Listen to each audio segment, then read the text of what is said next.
Hoy, en Papel y Tinta, nos atrevemos a intentar definir el concepto de clásico. Lo hacemos, por supuesto, bajo nuestra propia responsabilidad. Si los intelectuales de todos los siglos no han conseguido ponerse de acuerdo, difícilmente podremos hacerlo unos simples lectores.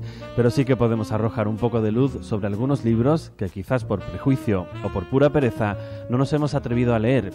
Hoy intentamos desmitificar a los autores y a novelas consagradas para reivindicar su modernidad a pesar del tiempo transcurrido.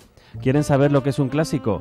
Aquí no lo descubrirán, pero quizás se sorprendan con algunas obras que jamás pensaron que podían llegar a ser tan interesantes. Bienvenidos a Papel y Tinta. Es moderno.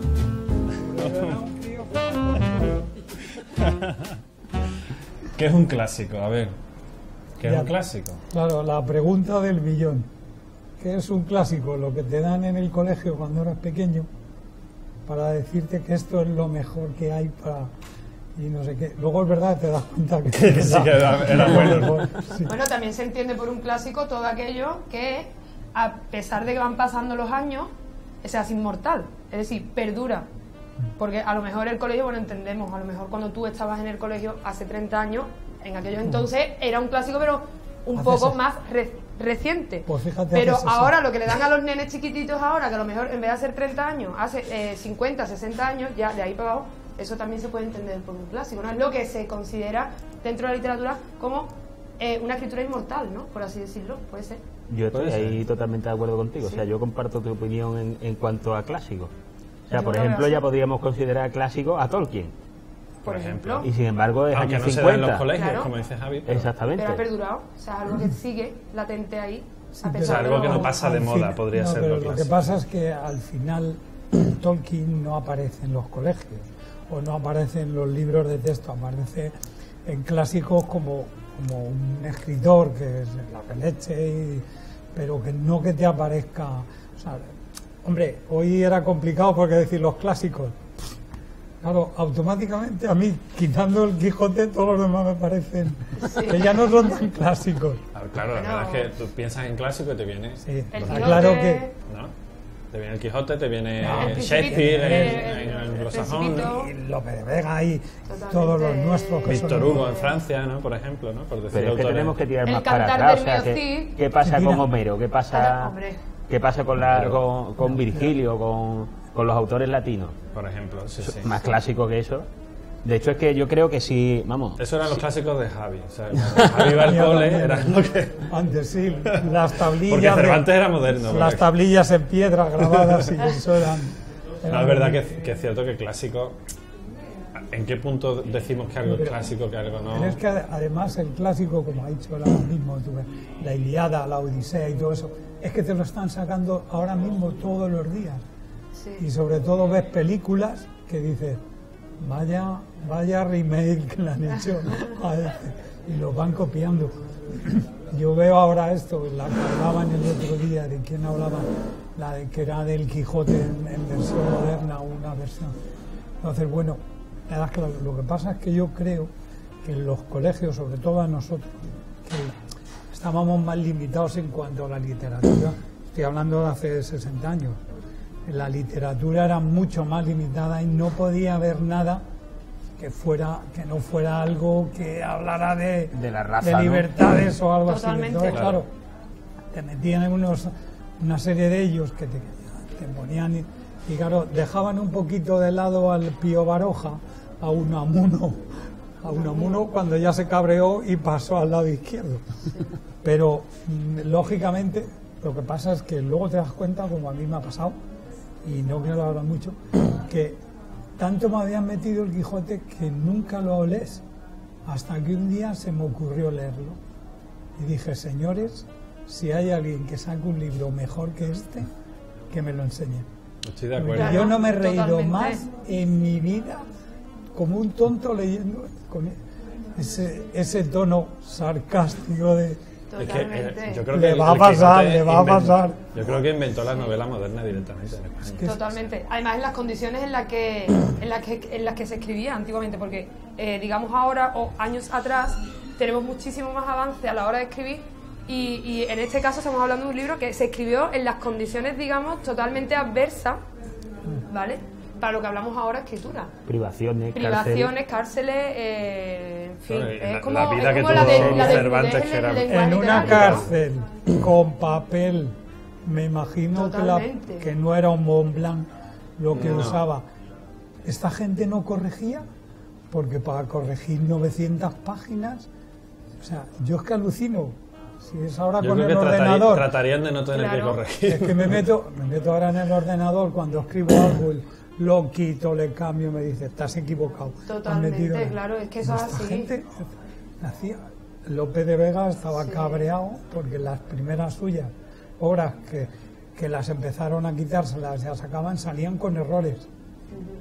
Y, hostia, Y sin tener que hacer, sin la necesidad de tener que hacer previamente una escaleta, que es lo que se le llama ahora, o sea, digamos, un resumen que acredite que eso que yo estoy escribiendo realmente tiene valor para ser publicado. Eso antiguamente tampoco lo había. Era como, me voy a lanzar, voy a escribir, me voy a arriesgar a las adversidades y sale esto. O sea, es El que boca a boca. eso yo creo que eso es Casi nada, lo que irreemplazable, salió pero al vamos. señor, antes era el boca a boca, o sea, a este le y que no estuvieras en contra del otro, ¿no? Porque luego ves las guerras internas del López de Vega, el Góngora y la otra, que digo, ¿y estos para qué han escrito? Si con su vida, con la vida que tenían. Ya ves. Yo me leí una vez la de López de Vega, dije, si era el padre de la nación, tenía 349 hijos. Entonces, pero que a la hora de escribir luego ves que todo lo que te van sacando de ahora de obras, Sí. El perro del hortelano, adaptaciones, porque dices, joder, es que Lo Totalmente. que dice Javi tiene, no recuerdo el autor que lo decía, pero decía que había 5 o 6 historias universales y se repetían una y otra vez, ¿no? Y al final es verdad. Está todo inventado, ¿no? Como se dice es siempre. inventado. Pero es que pasa, mira, por ejemplo, estamos hablando ahora mismo de los años, voy a hablar de los años 50. No, vamos, es un clásico, no un clásico, digamos, tan arcaico o tan obsoleto, pero estamos hablando de, por ejemplo, Gloria Fuerte. O sea, para mí es una referente porque, bueno, hizo de su escritura Yo la considero algo un muy clásico ya también. peculiar, es un clásico. Y ella decía que antes de contar sílabas hay que contar qué es lo que pasa. O sea, hay que olvidarse un poco de lo que es la metódica, la métrica, y hay que contar realmente lo que pasa. Y a la prueba está que las historias que realmente se cuentan tal como son, es lo que perdura en el tiempo. No existe, en este caso, la obsolescencia en la literatura, porque ahora hablamos de escritores contemporáneos que al tiempo ese libro pasa de moda. Pero pasa de moda porque es una historia, que es realmente una historia inventada, que es algo que va con los tiempos, y en el momento que pasa la moda de esos tiempos ya queda obsoleto.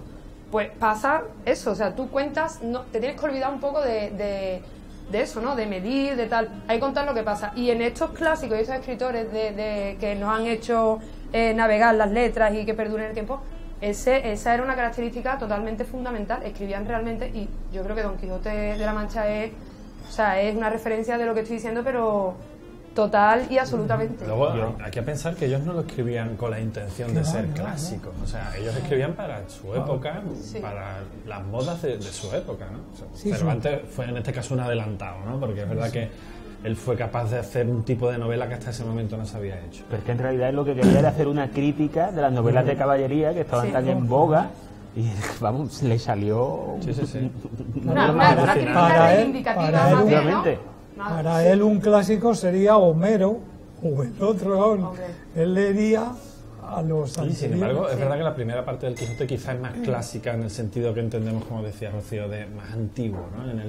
Luego la segunda parte es totalmente fresca y moderna y novedosa, ¿no? Atemporal. Esa primera totalmente parte sí que tiene esas novelas pastorales, esas historias pastorales en medio, en fin.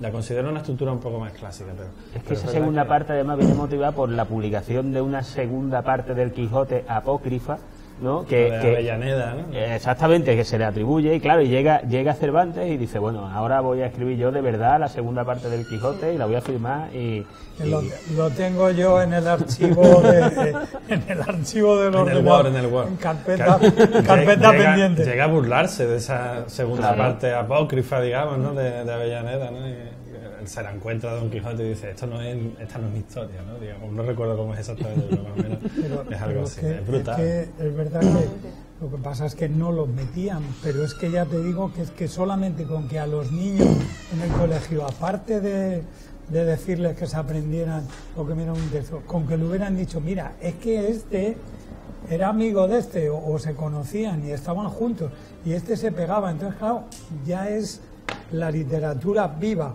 no el, tienes que aprenderte, claro, no le vas a meter las 1800 obras que escribió en Lope de Vega, que el tío aquel debía de ser un crack. 200 versos por minuto en toda su vida escribía, o sea, una cosa así, no, 200 versos al día. Era en toda su vida, o sea, pero desde que nació hasta que murió, o sea, su obra son 200 versos al día. Es que era característico por las obras largas en prosa. Es impresionante. Y verso, o sea, Lope de Vega es, a mi punto de vista, es bestial. O sea, además, totalmente pertenece al siglo de oro y es un referente que, bueno, ya ves, eso es que es inmortal. Cambió el teatro. Cambió el teatro. De un teatro, de estar todos quietecitos en una esquina, no sé qué, dijo, no, yo necesito un escenario porque aquí los voy a mover de un lado para otro y le anda, que están vivos. Pero claro, esto yo creo que en los colegios, de hecho, bueno, estábamos comentando antes, a mi hijo ahora en bachiller los clásicos que le están dando son clásicos. Sí. Se sigue mandando la Celestina de Fernando Rojas. A Celestina les han dado del Mío Sí, totalmente. El Lazarillo, por favor. El Lazarillo, por favor. Yo creo que es el primer clásico que le he tomado.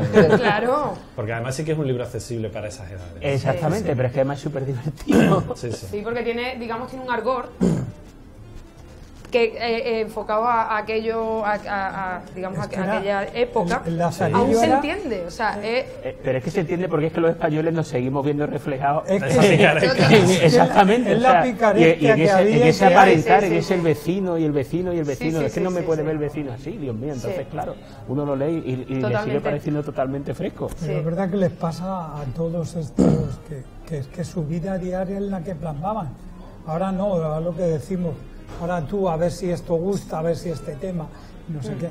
Yo, verdad que alguien de aquí de esta mesa una vez dije, yo a mí que la novela fantástica no me gusta, me dice, ¿no has leído El Quijote? Dice, le eché, me di cuenta que claro, hay novela fantástica y novela, porque vamos, fantástica, pero claro. Yo decía, no, es que la novela fantástica ahora ya tiene que ser una cosa espacial y sí, es no, tipo Star Wars, el Señor de los Anillos y tal. Un Cijano escribía novela fantástica. El Diablo Cojuelo es una picaresca, pero al final es novela fantástica también, ¿no? Si lo entendemos así, ¿no? Pero es que Vélez de Guevara fue el precursor de la novela fantástica en Écija. Pero ¿sabes lo que pasa también? Que es lo que estoy diciendo y lo que sería bueno que hicieran. Que no hacen novelas. Cuando yo me leí la historia del Vélez de Guevara, que su padre también había sido escritor, el tío ha escrito lo que no está escrito, 1000. Y luego le dicen, no, es que además era un forofo de Lope de Vega, digo. No me digas que lo conocí. Sería ser como él. O sea, aquel mundo, yo una reunión de esa gente, yo hubiera flipado en colorito. O sea, yo hubiera estado... Una tertulia, con Lope de Vega, con Vélez de Guevara, qué maravilla. Tío, pero es que era un apasionado de él, e incluso, pero es que luego ya nos han dado el Diablo Cojuelo, que claro, cuesta mucho leerlo, otra cosa porque está hecho en mi pueblo, allí en Madrid, y entonces dices... Pero si a la gente, a los niños no les dices que, bueno, que aparte del Diablo Cojuelo hizo 1000 y que hizo prosa y que hizo poesía, o sea, te dicen de leer un texto, pero no te lo meten vivo, igual que a la hora. O sea, cuando ves a los pollos de ahora, dices, no, es que verás. Es que he hecho 3 películas y no sé qué, entonces hay que leer el libro. Sí, claro. Pues es lo mismo que tendría que hacerse con los clásicos, que al final te gustan porque dices, joder. Totalmente. Qué bueno. Pero bueno, esa es otra regla no escrita de un clásico. Es muy difícil hacer una película de un libro clásico. Claro. Por lo menos que sea medio reconocida como la película definitiva de esa. El perro del hortelano, ¿no? Que ha pasado con El Quijote, quitando esa gran serie, ¿no? De Fernando Rey, pero es muy difícil trasladar El Quijote a una película.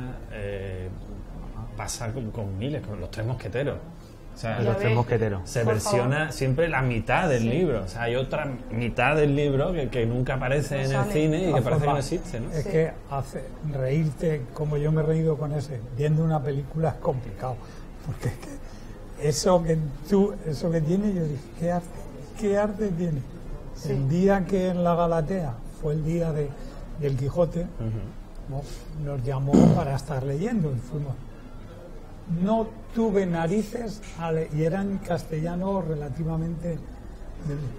Yo no tenía narices a leer cuando llegan a la posada y no sé qué. Yo doy fe de ello porque además yo estuve y doy fe de ello, o sea, es una genialidad tras otra. Totalmente. Bueno, y por ejemplo, cuando hablamos por ejemplo de, ya no centrándonos solo en lo que es la novela, sino o el relato. Por ejemplo, cuando hablamos de la poesía, yo para mí, Fernando Pessoa, escritor portugués, yo lo considero totalmente un clásico. Vamos a ver, es el genio en el heterónimo, o sea, vamos a ver. O sea, eso te voy a decir, Pessoa y sus heterónimos. Y sus heterónimos, es decir, es Ricardo que Reis y su... Totalmente, es que hacía, se inventaba personas para que esas personas hiciesen críticas sobre su obra. O sea, y firmaba esas críticas, en este caso con los heterónimos, con el nombre de otra persona. Y los poemas que cambiaban de estilo dependiendo de quién lo totalmente, escribiera. la voz incluso cuando redactaba vamos, o sea, bueno, Alberto Cairo de Campos, por ejemplo, que fue el más, digamos, por así, y yo ese lo tengo como un clásico. No es tan de antaño, porque no es tan de antaño, pero es que fue, o sea, es una referencia. No tan de antaño, Julio Cortázar. Hombre, por favor. Yo creo que el que no diga que Julio Cortázar Miguel es un Delibes, clásico, que lo he visto también por aquí. Sí, es un clásico del año 82, 3.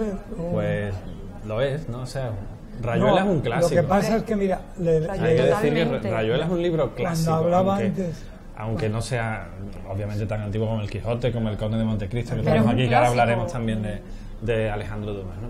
Pero lo que decía antes ella, ahora mismo que ha mencionado la poesía, que eso es, yo no entiendo, yo de los libros no me acuerdo, pero me acuerdo de las poesías que me aprendí en el colegio. Pero si es que esta gente escribía poesía como el que... Bueno, de hecho, hacía un churro.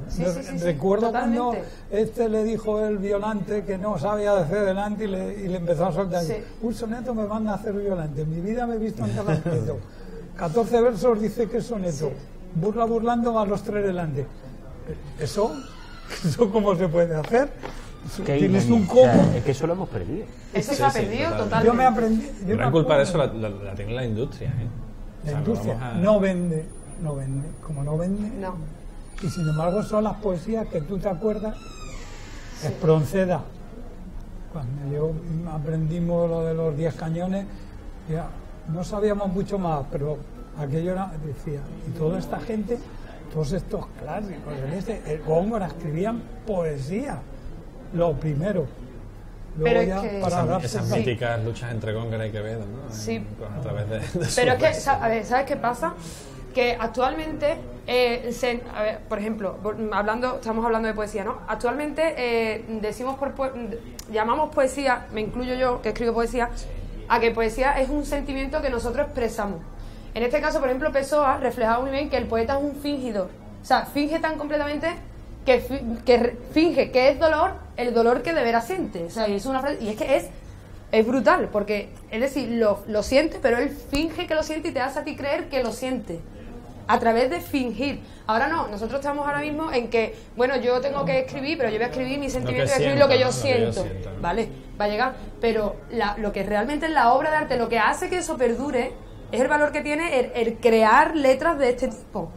O sea, el trabajo que tiene eso, y estamos hablando, nos centramos en aquellos tiempos que no es como ahora, como por ejemplo Javi decía anteriormente, ahora tenemos un corrector integrado en el ordenador que nos dice si esto está bien, si falta un punto, si falta una coma, si falta tal. Eso no había antes. O sea, no existía, y estas personas, estos creadores de sueños, como yo digo, porque lo estás leyendo y te involucras ahí como en un sueño, te dejas de llevar, se paraliza, digamos, todo el entorno. Esos son los clásicos.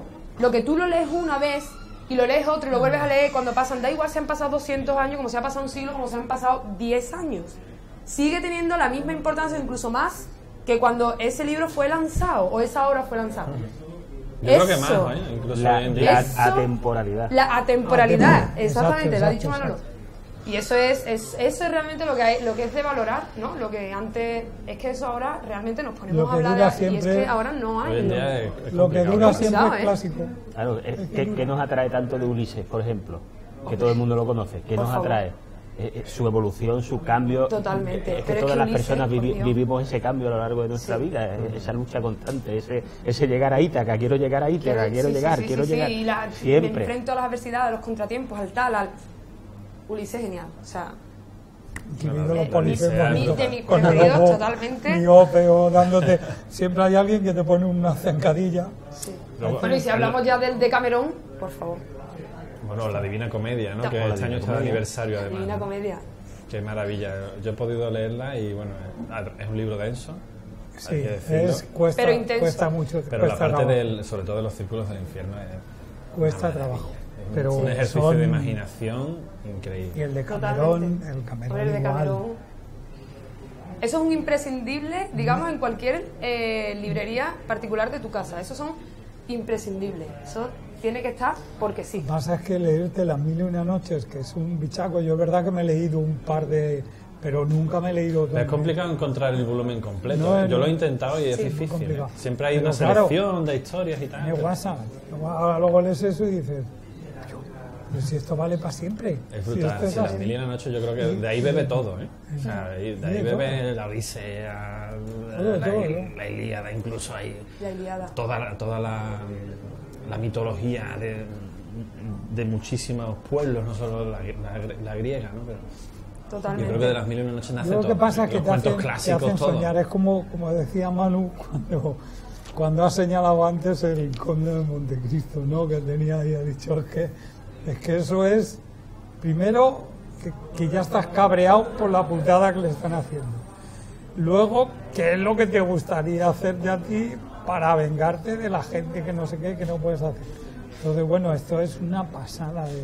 Que al final todas las historias de venganza que se escriben son el Conde de Montecristo. Yo estoy de acuerdo, con que al final... Pero es que se ve una evolución de cómo pasa ese hombre de esa inocencia, ¿no? Juvenil, que se va a casar, que lo tiene todo, va a ser capitán de barco, ¿vale? La envidia de la gente que no puede soportar eso, el amante que quiere a la mujer con la que se va a casar. La historia de hoy. Lo lían, y como él al final, por vueltas del destino, él se siente además tocado por la mano de Dios como su venganza.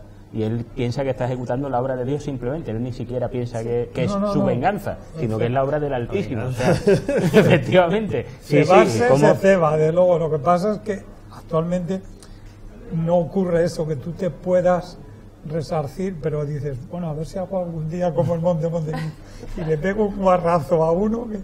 Sí. Yo reivindico desde aquí a Alejandro Dumas. Sí, a mí me encanta. Un autor muy poco leído hoy en día y yo creo que es de estas personas que te sorprende cuando tú lees su obra de lo moderna que resulta hoy en día todavía. Y es que además se conoce a lo mejor más por el cine, pero es que luego cuando lees los libros dices, Dios mío, mira, es que no tiene que ver.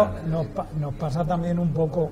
Yo estuve 2 años en París y yo recuerdo con los niños y demás, claro, allí Alejandro Dumas, Los Miserables, todas las historias esas son las que dan en el colegio. Lógicamente aquí nos viene parte, una porque no son vendibles, pero claro, allí sus clásicos son los Dumas, toda la vasca. Los Tres Mosqueteros.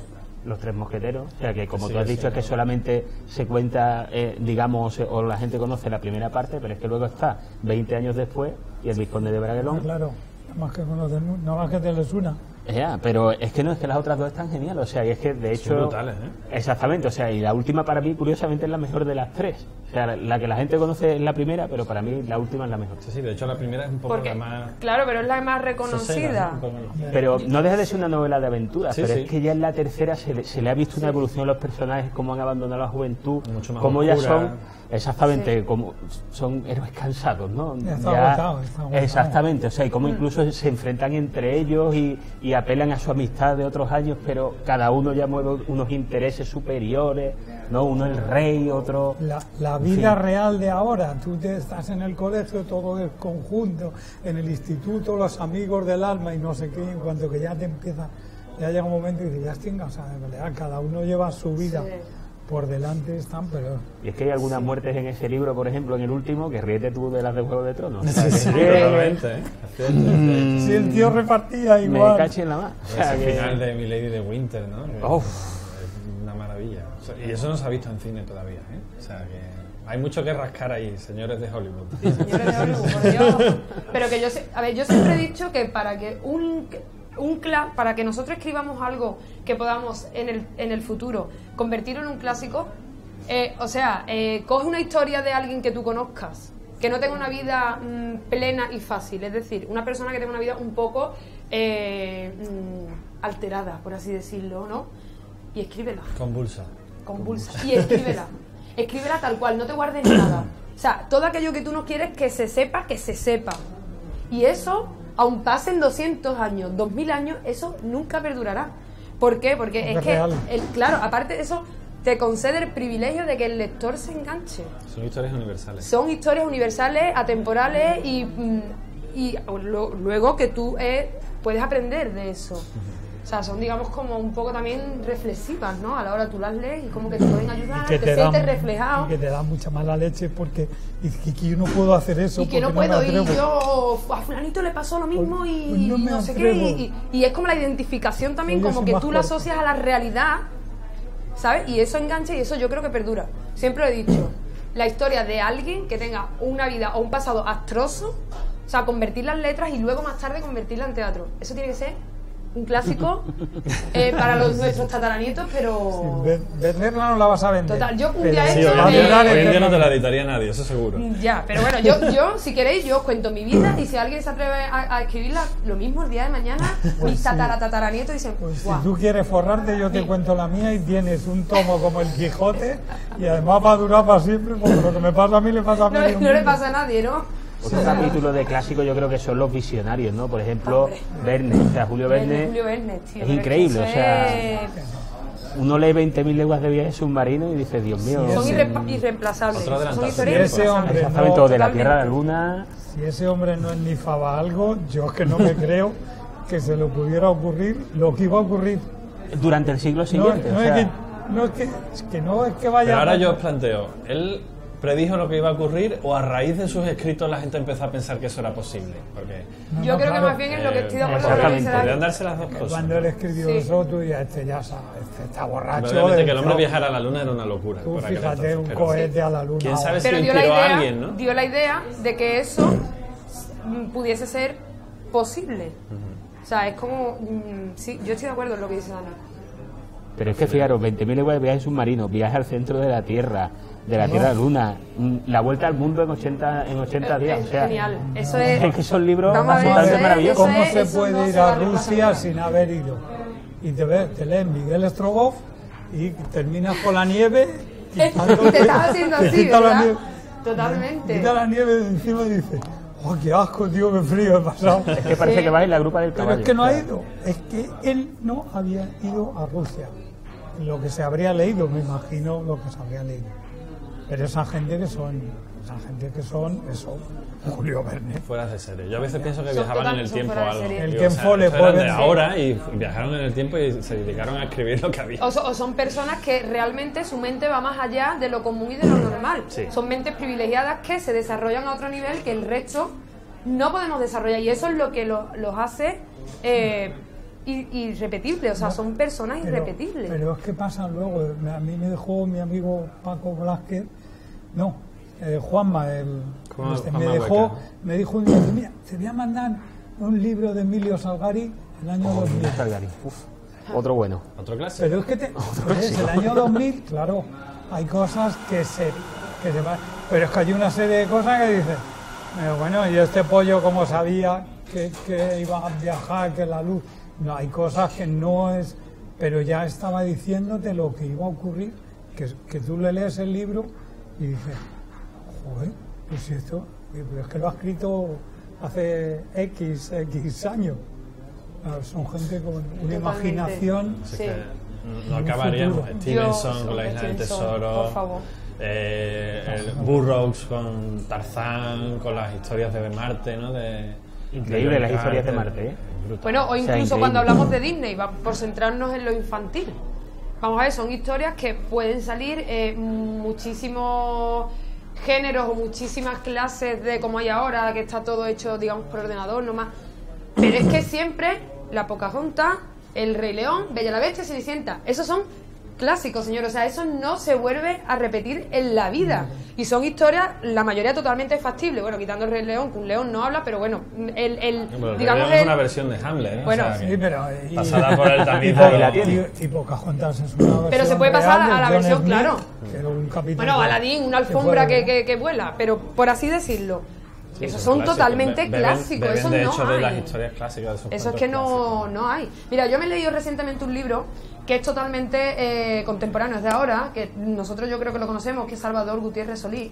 Yo creo que el libro del escalador congelado, dentro de 200 años, eso debe de ser un clásico, sí o sí. No sé si lo habréis leído. No lo he leído. Bueno, pues os lo recomiendo. No sé si te lo voy a poder decir, confirmar, pero...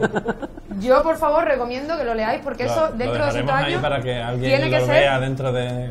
Sí, por favor, porque eso son varias historias que él entrelaza con el mismo fin, todas. Y es la vida cotidiana, lo que pasa, lo que hay, lo que surge.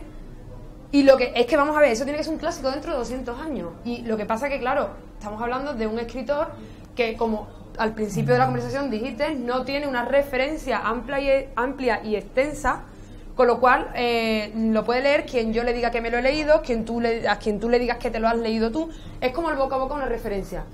Pero si esa persona tuviese otro tipo de referente, ya sea de apellidos o de... O marketing simplemente, eso es un clásico. O sea, yo lo leí y dije, no puede ser, o sea, que esto se desconozca, porque esto es una obra, esto tiene que ser dentro de 200 años o de 10 o de 30 un clásico.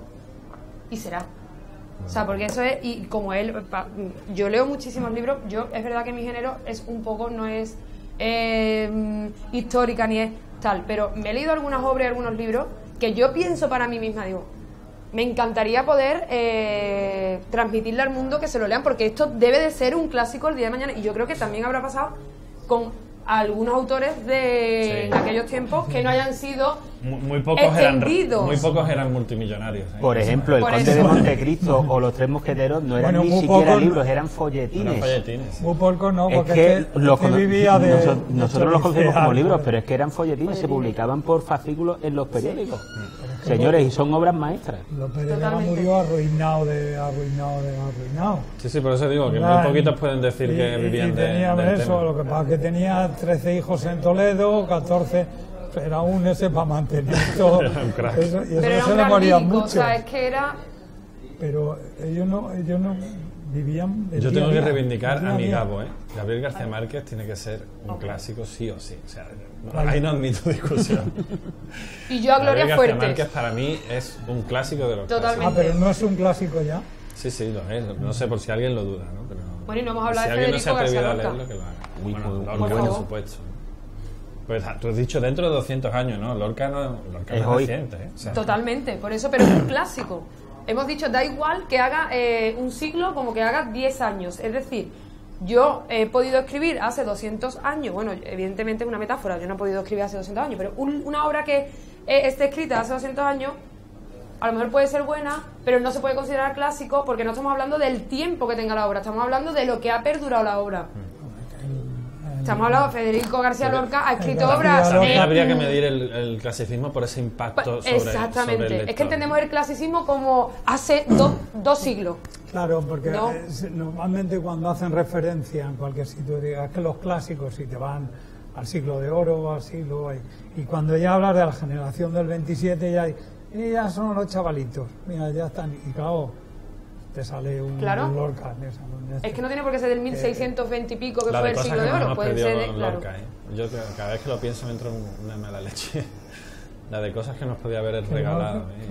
Totalmente. Si era en vida ya le forraban a torta, cuando sacó el Romancero Gitano casi le forran. Creían que estaba defendiendo a los gitanos y no estoy defendiendo. Bueno, se enemistó con el Falla, que era amigo suyo, con el otro. Y esa gente. Y ahora todo lo que es la casa de Bernalda Alba la está representando cada 2 por 3. Y sigue igual de vigente. Como el Don Tenorio, como... Qué pocas mujeres hemos mencionado hoy. Hombre, Gloria Fuerte, por favor, reivindicó la igualdad de género.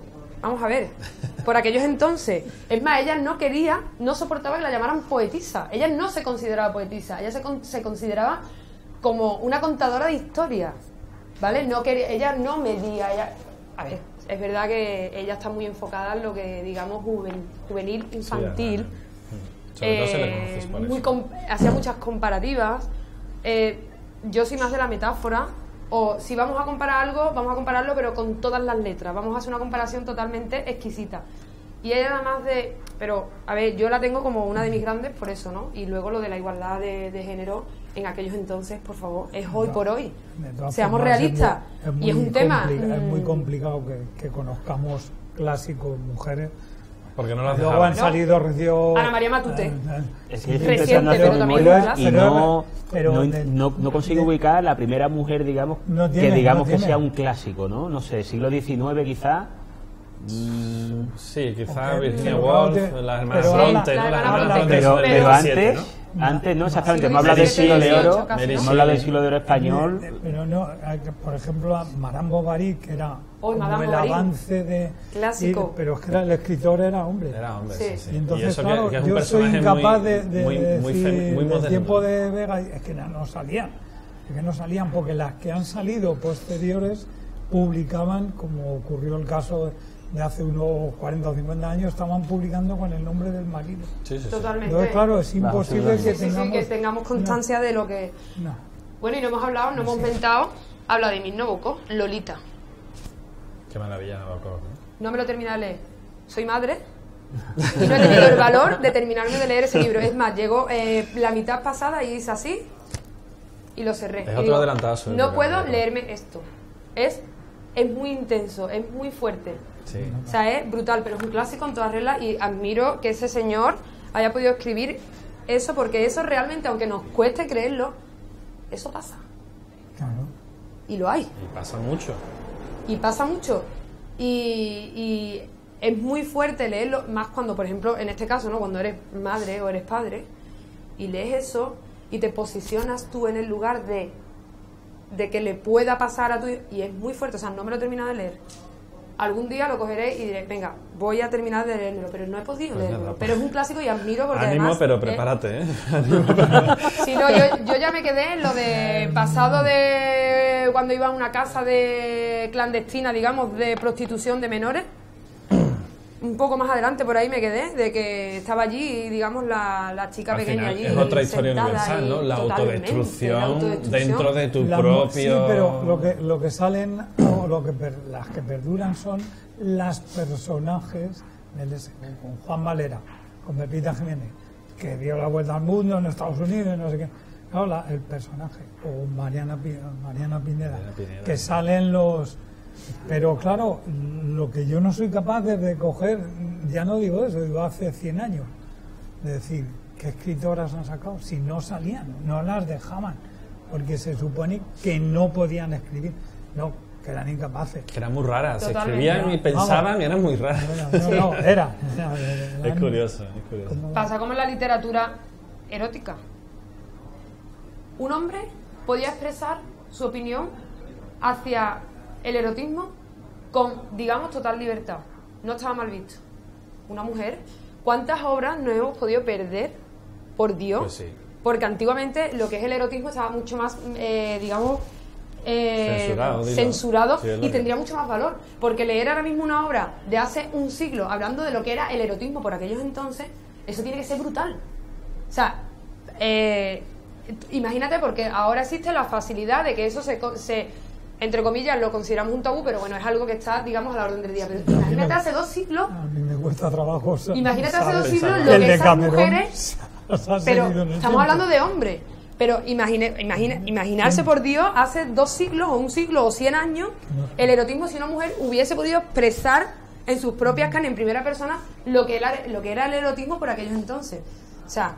Eso serían ahora mismo clásicos, pero y es ahora. Afortunadamente teníamos alguna a la que o luchó contra el sistema o la dejaron o no, por azares de la vida lo consiguió. Bueno, tenemos a Rosalía de Castro. Rosalía de Castro, pero Tenemos a Mary Shelley, que para mí es una pensadora exquisita y maravillosa. María Moliner, estamos hablando de hace 4 días. María Moliner con el diccionario no han conseguido reconocer hasta ahora que era de lo mejor que se ha habido en el diccionario. ¿Por qué? Porque lo había escrito una mujer. O sea, eso es hace 4 días. O sea, en aquellos tiempos es que no sabían ni escribir. Y decía Rocío lo de la erótica, y ha pasado todo lo contrario. O sea, el género ahora parece que es solo de mujeres. Es curioso, ¿eh? Totalmente. Tanto autoras como lectoras. Porque se ha abierto el campo. Sí, sí. Sí, pero es muy curioso que, por ejemplo, hablando de el famoso 50 sombras de Grey, se han hecho súper famosos la trilogía, o sea, los 3 libros que hablan en primera persona de mujer, o sea, la mujer es la que cuenta la historia, y luego sale un 4º libro, totalmente independiente de la trilogía, pero que habla del mismo tema, que es contado por un hombre. Ese libro no ha tenido la masificación que han tenido los otros 3. ¿Por qué? Porque lo habla un hombre. Es que es como que estamos acostumbrados a que de ese género lo hable un hombre que no tiene esa chispa. Es por lo que yo decía antes, imaginémonos, por favor, hace 100 años, 200 años, un siglo, una mujer hablando de erotismo. De lo que había por aquellos entonces. O sea, eso tiene que ser... Eso, no se me ocurre ahora ningún ejemplo, pero seguro, que hay alguna, seguro que hay alguna. Y si ha habido alguna, habrá sido alguna muy criticada y muy expuesta a la represalia. Estoy pensando, pero muy antiguo, las poetisas, ¿cómo se llamaba? De Safo, ¿no era? De la isla de Safo. ¿No? ¿Cómo se llamaban? Que de ahí viene todo el tema del lesbianismo. ¿Vale? Que eran poetisas griegas, o era una, es que no me acuerdo exactamente del nombre cómo era, pero creo que en Grecia las mujeres, ese tipo de mujeres sí podían tiempo sí estaban permitidos. O sea, sí exactamente, pero tenemos que esperar de esa Grecia, exactamente, hasta prácticamente de esto que estamos hablando, siglo XIX-XX, para que la mujer pueda volver a hablar de erotismo. Hipatia mismo, ¿qué sabemos? No ha habido nada escrito.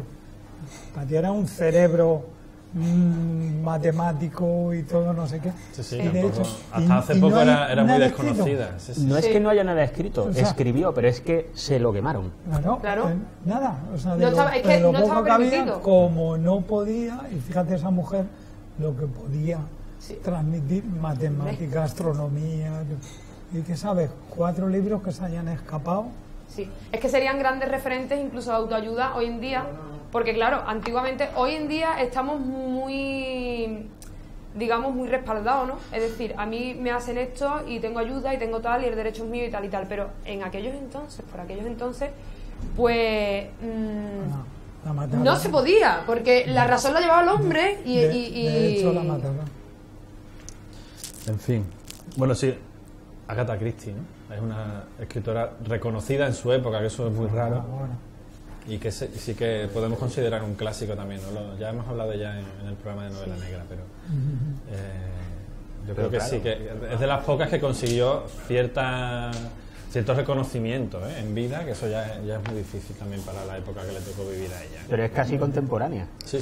De nuevo. Sí, no, desde, como tú decías, nos tenemos que remitir a fechas muy cercanas para que la mujer diera... Sí, es que es como hablaban de novelas, ¿cómo ponemos novela histórica? ¿Qué fecha pone?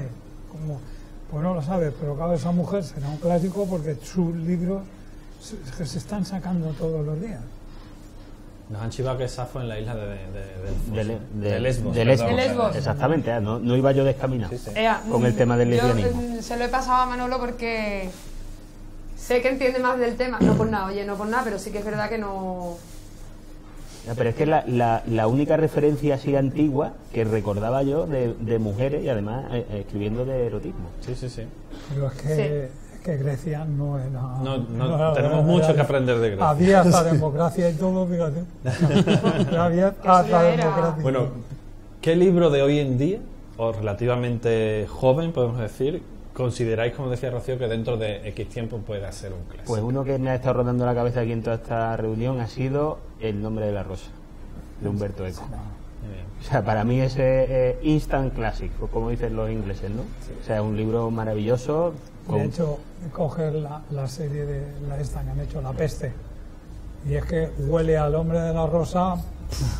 Sí, huele. Bueno, es una adaptación, además muy bien hecha y demás. Pero es que lo que decimos es que tiene una atemporalidad ese libro, cuenta una historia, personas, seres humanos, la evolución de ese niño que quiere, que está con su maestro, que lo adora, pero que conoce el amor, que... Qué personaje, ¿verdad? O sea, es que... de Melk, Guillermo de Baskerville, esos son inolvidables. Exactamente, o sea, es eso, es la atemporalidad de los personajes lo que para mí le da ese carácter clásico, y es un libro que está escrito, creo recordar, en 1980, o sea, hace 2 días. Los clásicos de ahora es lo que decía Rocío, es que se escribe para eso.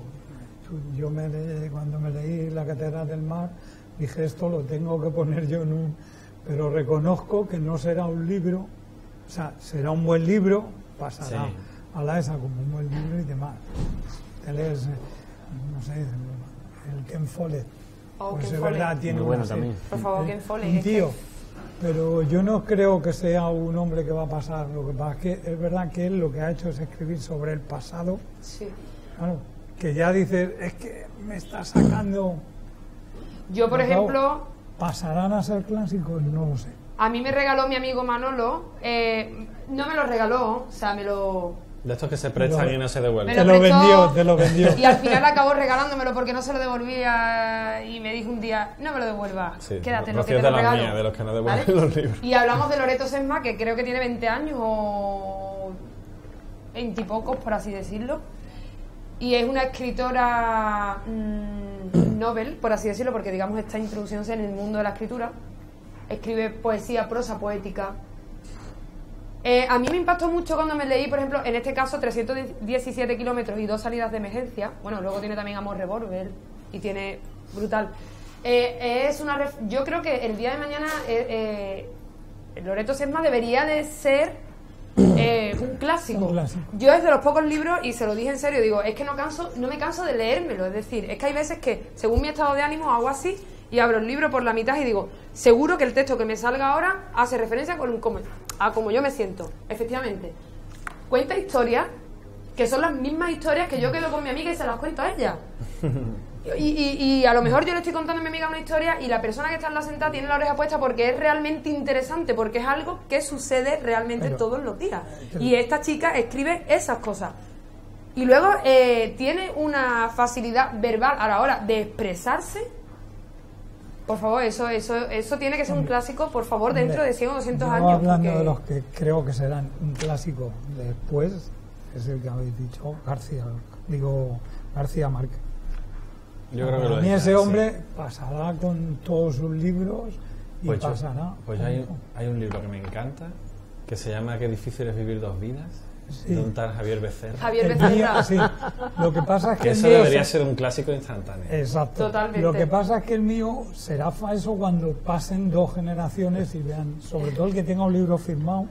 Eso ¿Quién será el privilegiado que tenga un libro firmado del señor Javier Becerra? Qué difícil es vivir 2 vidas. Sí, es que es difícil. ¿Quién será el privilegiado que tenga un ejemplar así? Cosas que se te ocurren, lo que pasa es que si le puedes leer ahora, le puedes leer dentro de 15 años, sirve igual, porque los temas, es lo que tú dices, son los temas de todos los días. Sí. Pero no he conocido al dueño del planeta y entonces voy a pasar...